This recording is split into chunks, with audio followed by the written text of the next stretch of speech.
The following program was provided by an independent producer solely responsible for its content. The opinions expressed do not necessarily represent the views of this station, its staff, board of directors, or underwriters. Hello, I'm Carl Seidel, host of The People's View. The show is sponsored by the Nashua City Republican Committee, and if you like to attend our meetings, they're the second Thursday of every month at 6:30 at the Crown Plaza. And if you want to find out more about our organization, you can go to nashuagop.org to see our website and learn about the events that we have. Welcome to The People's View.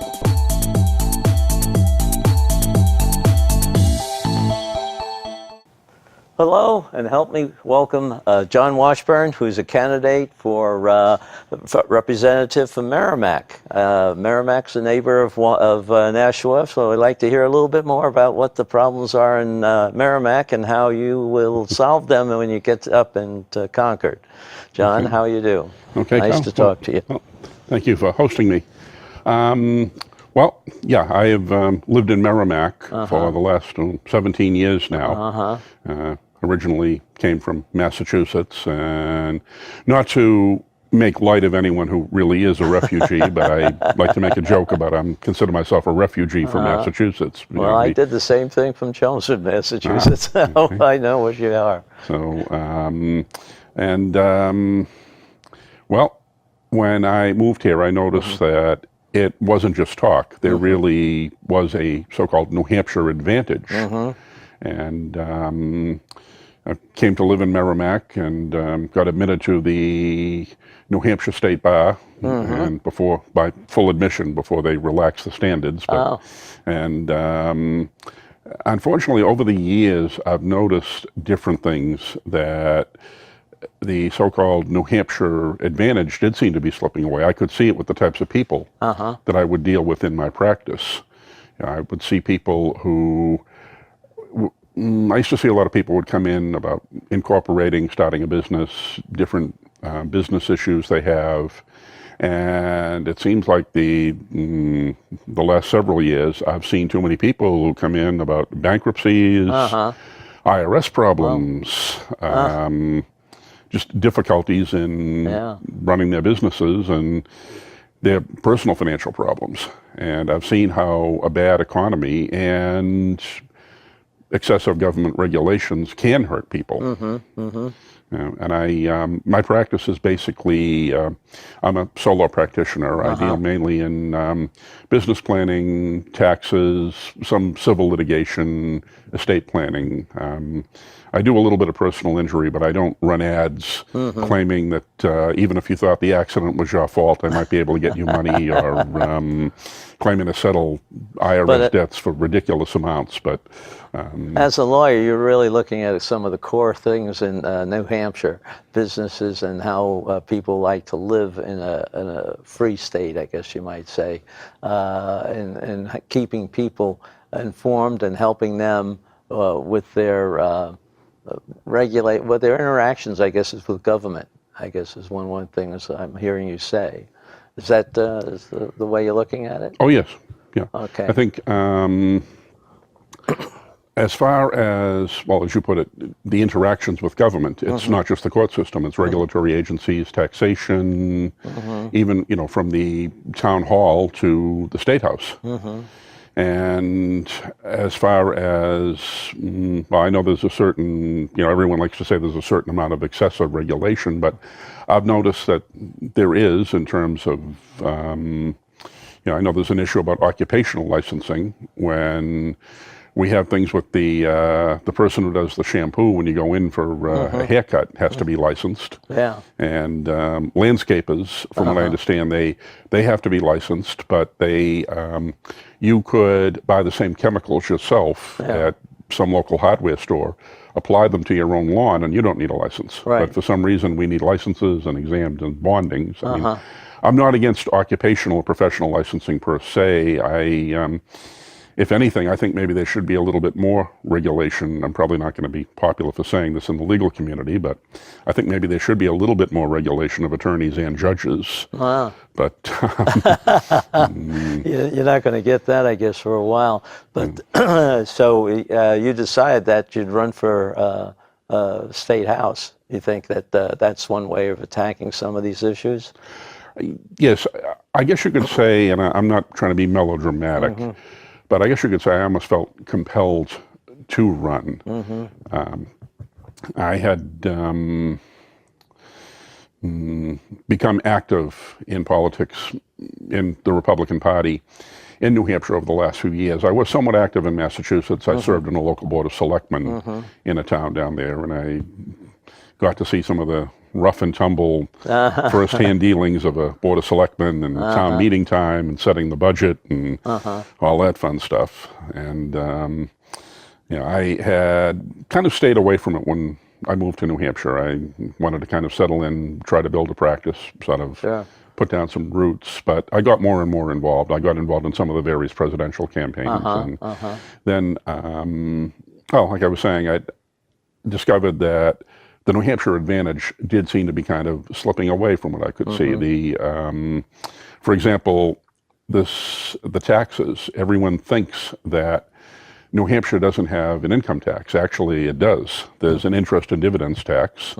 And I remember I was talking with somebody, a number of people, and somebody referred to it as the I&D tax. And one person who obviously didn't have any interest in dividends had to have it explained to them what the I&D stood for, and they did not know that. And I've seen firsthand, once again, as somebody who's prepared tax returns, how the interest and dividend tax can impact older people whose income is somewhat dependent on interest and dividends from investments they've built up over the years. Similarly, there's the business enterprise tax, the business profits tax, and unless you actually own a business, you're not familiar with those. The thing I find ominous is they have a form for the business profits tax that is called an NH 1040. Wow. And I tell people it's like they're laying the groundwork. I don't want to try to sound conspiratorial, but I just feel that they're getting the form ready. Right.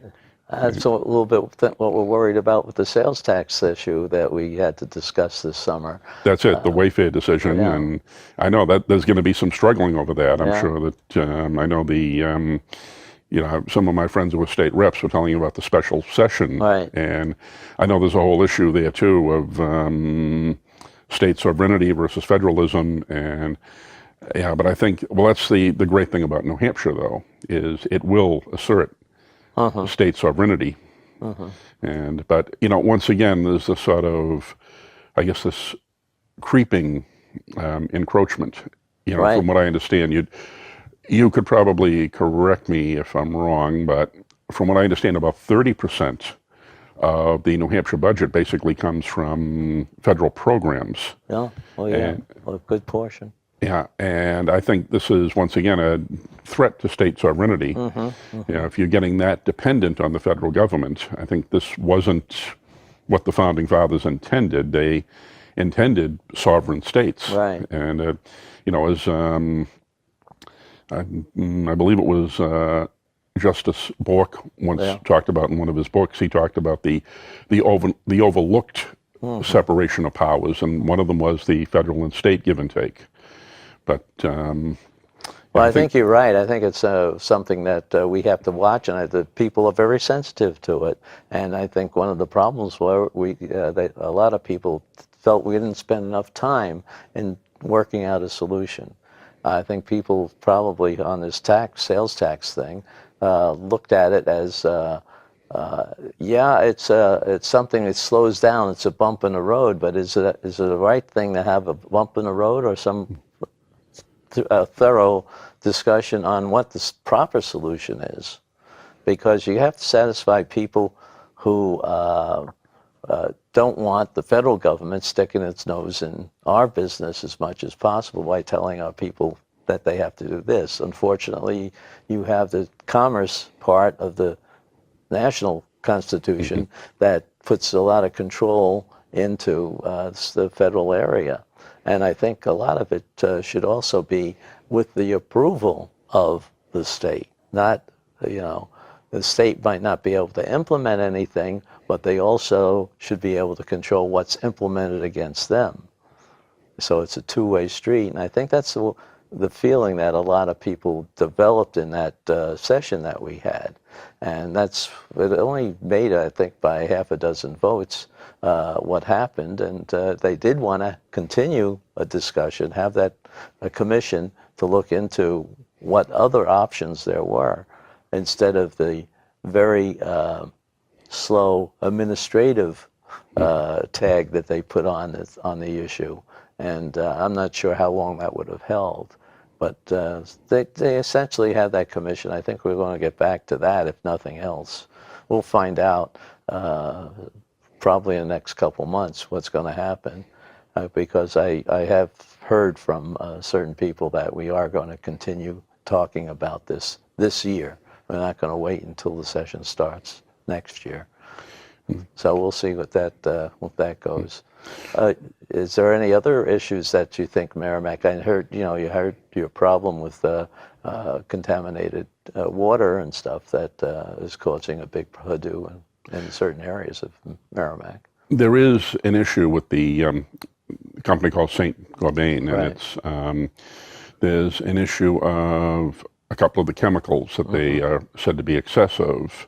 And there is a bit of a, if you look at some of the web pages and some of the people who are active, there's a Facebook page, there's, interestingly enough, as an aside, there's already a law firm out there who was offering to sign people up if you have any number of illnesses and you show a level of contamination, they're ready to take your case. But be that as it may, that's the thing. There's a lot of issues here in this as far as the levels of certain toxins, and I think the overall thing to remember here is, I know there was a recent bill that passed through with a good deal of support, I believe, from Majority Leader Hinch concerning this. And I think the main thing here is that we can't let this become any type of partisan or emotional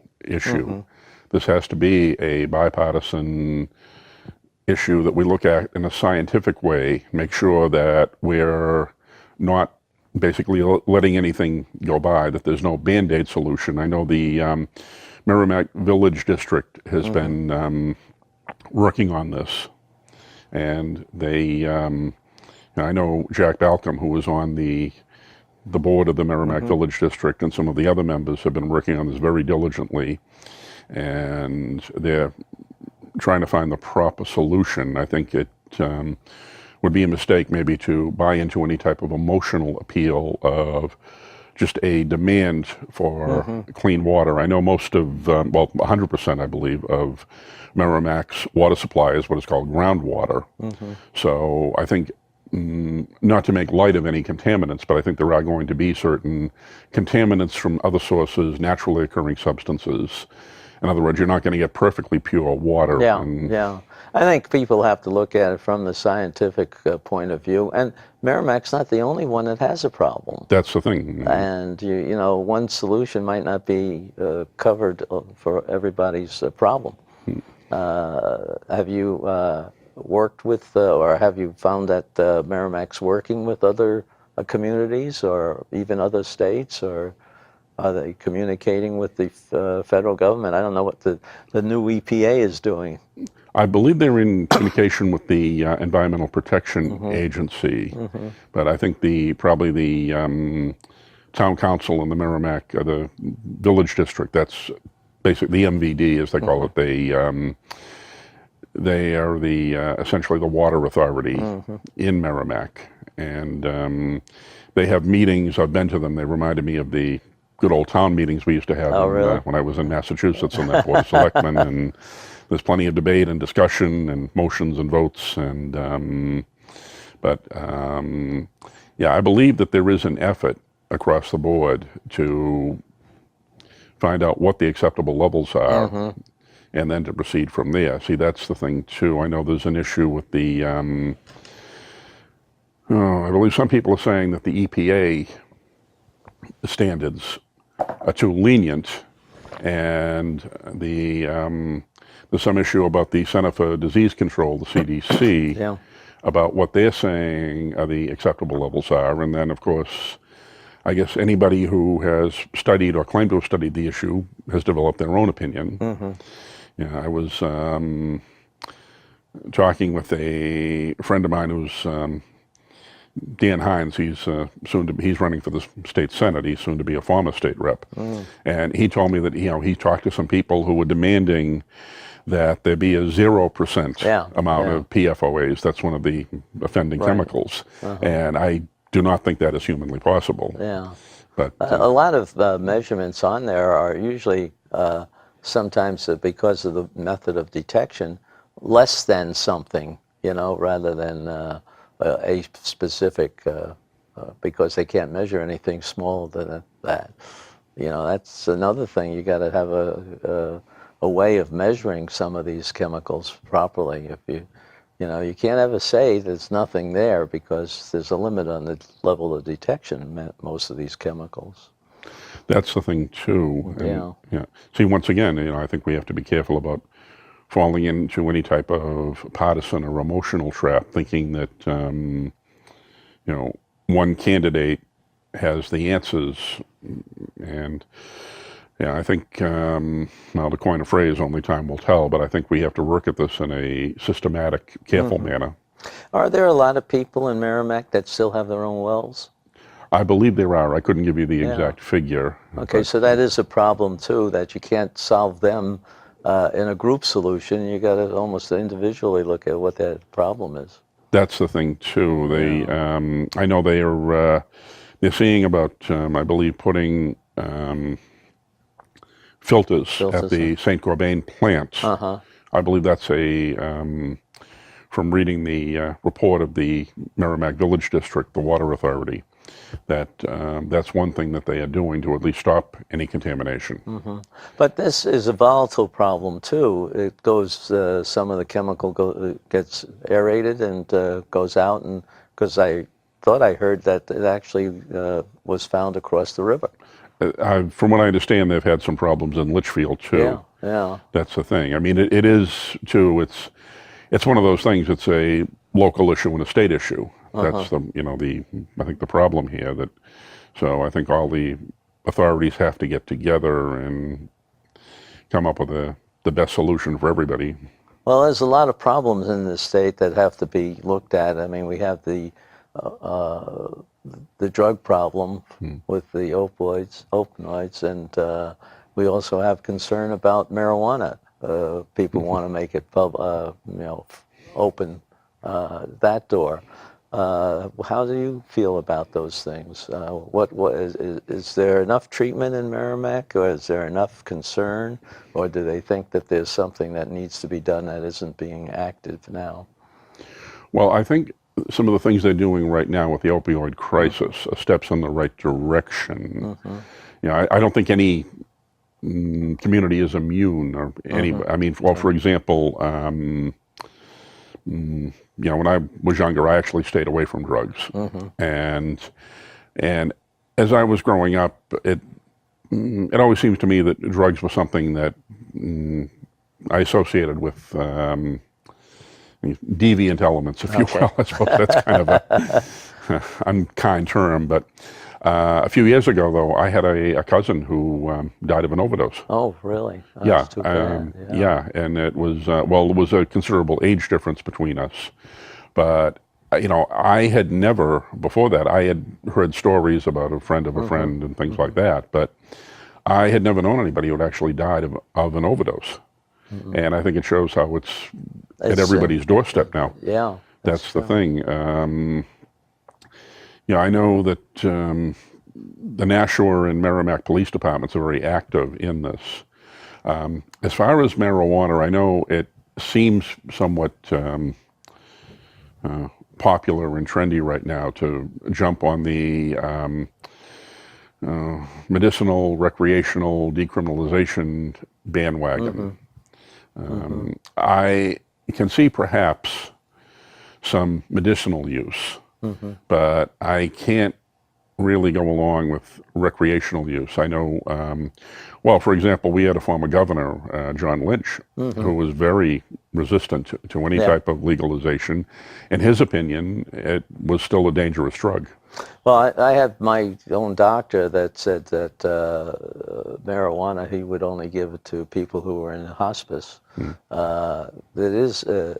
might not be as dangerous as some of the stronger drugs, but it still causes a problem. And I think what you have to do, there is a medicinal availability. In fact, I guess there's one right in Merrimack, the distribution center, which I happened to visit under the commission that I'm on, and they seem to have a good control over what they're doing, but it's still very, very difficult for them, and for the people that have to try to use that for some medicinal problems that they have, because if they can't get something, they'll might go to the harder drugs to solve their pain problem. I don't know what we're going to do in that area. Yeah. I think too, I know there's the enforcement end, and then there's the treatment end too. Right. And I know, I think the treatment has to be encouraged. I know they, for example, I had a client of mine who Right. had a son who had a drug problem, and he was trying to get him into some sort of rehabilitation, but there just were not any, as Things they say, available. yeah, any beds Yeah. available in any of the facilities. And the other problem was, too, that we had money available and there was no ways of continuing service once it was started. It cut off too soon. They got them detoxed and, they could work on, but they didn't have like an Alcoholics Anonymous thing where you keep reinforcing, stay away from this. Don't take one because you don't stop with one. It's, As they say, what is it? One's too many and two or three aren't enough, as the old saying goes. Yeah. And I don't know, I think they're finally seeing that they have to continue working with these people for a period of time after they're essentially cured for just a quick operation. But we'll see what happens. There's a lot more money. I just saw that some of the hospitals are adding beds so that they have to take care not only of that, but sometimes the mental problems that cause people to use some of these drugs. So I don't know if you've seen that and the problems in Merrimack or not. Yeah, I wouldn't say that we see it up close, but I think once again it's, I think we, a lot of it basically doesn't get covered. I know it, I know the media sometimes centers on one Right. area. Yeah. A lot of things are media driven basically too, but in terms of Merrimack, well, offhand, I couldn't give you the statistics about if Merrimack is hit more or less disproportionately in the opiate drug crisis, but I think the thing is, I don't think any place is immune at this point. Right. I agree with you. And well, as the economy's showing good signs, I think having 4% growth of the economy, measures of the economy, is a good sign. And how's Merrimack looking about that? I mean, they feel this tax things and the cutting of regulations is helping things, people employed in Merrimack? That seems to be the feeling, but I still see a lot of people who are struggling with tax bills and with the, just in moving to Merrimack, I've seen how that tax bill increased over the years when it's like a lot of things. At first it was manageable, and then it became difficult, and then it became a struggle. I've seen that with health insurance premiums too. Well, what do you think about health insurance? Is it a single payer or is it multi-payer, competition, or should we have health programs that are countrywide, not limited to just the state? Well, I don't believe in single payer. And yeah, I would like to see a competitive marketplace among the states, for example, being able to, different health insurers being able to bid on policies. Like, well, I just got my Blue Cross estimate for the coming year, and it went up again. Wow. And I wonder if we had more competition, if it wouldn't be quite so onerous every year. Well, I hope you make it up there, because I think we don't have enough people that feel that way to keep the competition. I think you're right. Competition's really the only thing that keeps it under control. Well, how's your plan? How's your campaign running? Is it you have enough people to help you, or would you like ask for volunteers? Well, as somebody once said to me during a presidential campaign that we were both working on, you can never have enough volunteers. And you can never have enough money. That too, yes. So we have your address and your website and your phone number, so people should call you if they feel that they could provide some kind of help. Yep, the website is www.electjohnwashburn.org. And oh, can I give out my phone number? Yeah, you can give that out. 603-889-2226. And my email is jjw@electjohnwashburn.org. Okay, and there are donate buttons throughout the site if anybody is so inclined. I don't like asking for money, but as I said in my fundraising letter, how does the campaign go in Merrimack? It's different than Nashua, I know. But I know you campaign at the dump or whatever. Well, basically in Nashua, you campaign wherever you can. Yeah. We do have a transfer station. Right. And I've done that in the past. We stand there with your sign and wave at people, and hopefully you get a good response. They at least see your name. And then then there are various places like the outside the public library, the post office, exit 11, where you stand with your sign and wave at people, and they toot the horn and do other things, and hopefully. Yeah, you do a lot of door knocking still with that? Yeah. Well, I noticed that in every campaign school, every person I've talked to, they always tell you, you have to knock on doors. I think that was why I ran 2 years ago when I fell a little short. So I think that was my big mistake, was I didn't do any door knocking this time. Yeah, you got to meet the people face to face. That's it. And people sometimes are doing little barbecues in their backyard. That's another way of getting a neighborhood to talk about you. Anyway, well, thank you very much, but we're out of time. And so thanks again and good luck in your primary. You have a primary? No, we don't. Oh, you don't? Oh, okay. No, but we're going to have a tough general, I'm sure. Okay, yeah, I think everybody's after us. So thanks again, and maybe we can do another when it gets closer to the final November. Okay.